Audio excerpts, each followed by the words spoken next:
My vision for STEM at Westside Intermediate is to be a seamless approach to learning. No matter if you're a departmentalized grade or a non-departmentalized grade, STEM can happen, and it does happen.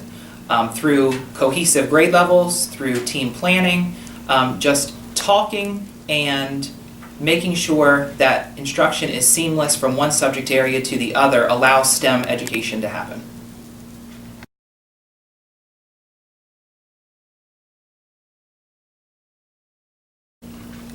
Another vision for STEM at the school is for STEM to be a natural practice. Instead of just doing a STEM unit for the month of February or a STEM unit for the month of April, I'd like to see grade levels cohesively plan each topic or content area within their content framework, of course aligned to Common Core standards, but also a natural progression of learning for each subject area for each topic that's taught throughout the year. So STEM should be something that goes on from September through June, not something that's done on a case-by-case basis, month to month.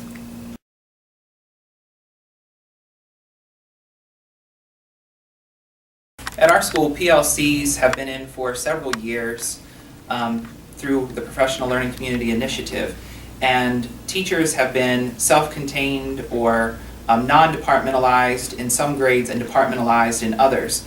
And what we have seen is that through departmentalization, STEM and STEM-centric units have brought together all of the content areas. So it is still possible to be departmentalized when you have a cohesive, collaborative team, and time is provided for those teams through professional learning communities and through faculty meetings. Using faculty meeting time to allow collaborative efforts of your team, it is still possible to have a teacher teaching content specific areas, but yet the whole team collaborating together to bring all the subject areas together.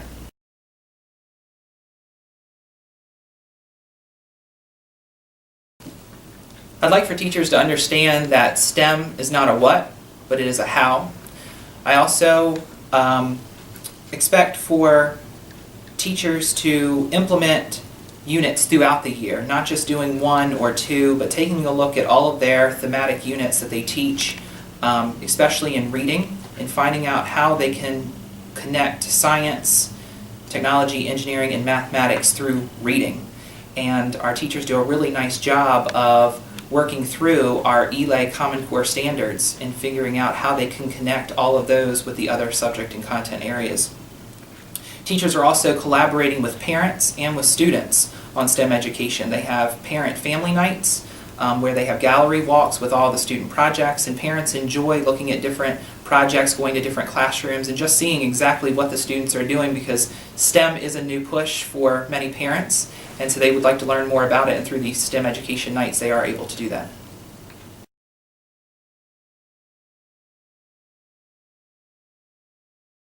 The expectations for STEM are supported in many ways. One of the ways that they are supported is through STEM-centric units or transdisciplinary units that the staff creates. We take faculty meeting time to go over different units that grade levels have put together. They talk about their unit, they talk about the different content areas and how those content area standards are met through the transdisciplinary unit.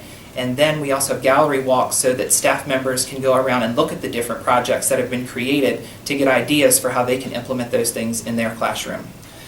Creativity. We try to ask teachers to be creative and think outside the box with STEM. STEM has so many possibilities. The possibilities are really endless of how you can connect things together. And with collaborative teams, grade level teams that are put together, those possibilities do happen. I try to provide resources for them through professional development, resources through monetary means if they need materials for instruction or to put things together.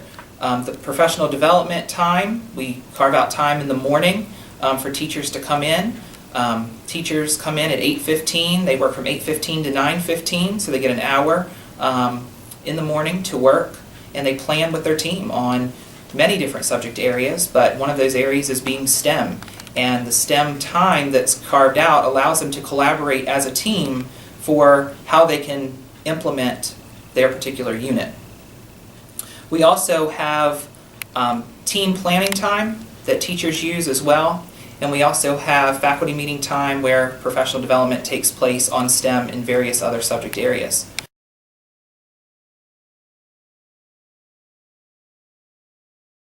Here at Magnolia, we started a process 3 years ago in order to make sure that all of our science and social studies units were being taught. What we found was we asked our entire school to engage in a model of teaching that infused STEM with our reading and our writing. So the entire school 3 years ago, at the end of the school year, we taught a lesson in a thematic way in integrating those STEM practices. And from that, and the students' delight and the students' enthusiasm and engagement in that learning, we continued that adventure or that process through for the last 2 school years. Each year, teachers have added to their thematic units in number. And our vision would be that all of our social studies and science are taught in this fashion. And we're getting very close to having that completed at this time. So our boys and girls are able to work collaboratively. They are able to, follow that either the engineering process or the scientific process and inquiry about the units that they are investigating in science and social studies. At Magnolia, Mrs. Mason and I, our vision is that the best professional development happens when teachers are working together and have the time to collaborate. So it's really important to us that we use our professional development funds to give teachers time to plan together.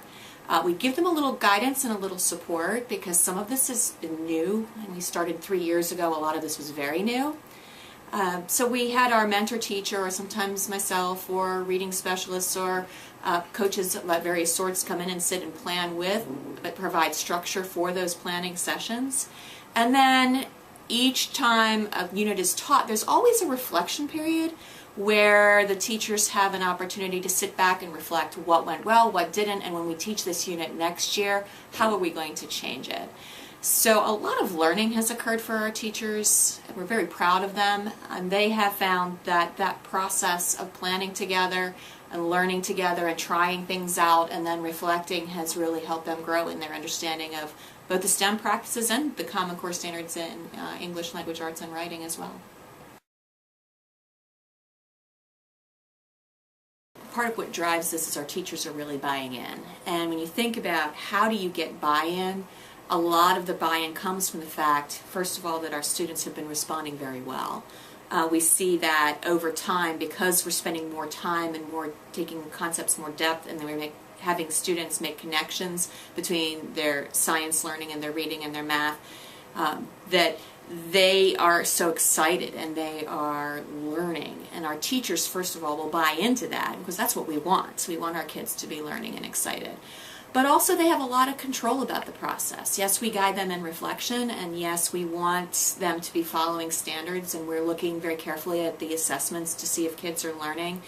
But teachers have a lot of control here over how they get to those end results. So as far as buying in, we give them a lot of opportunity through planning time to support that, but also I think the buy-in comes pretty much from the fact that teachers can design these and have some control over that and can see the results.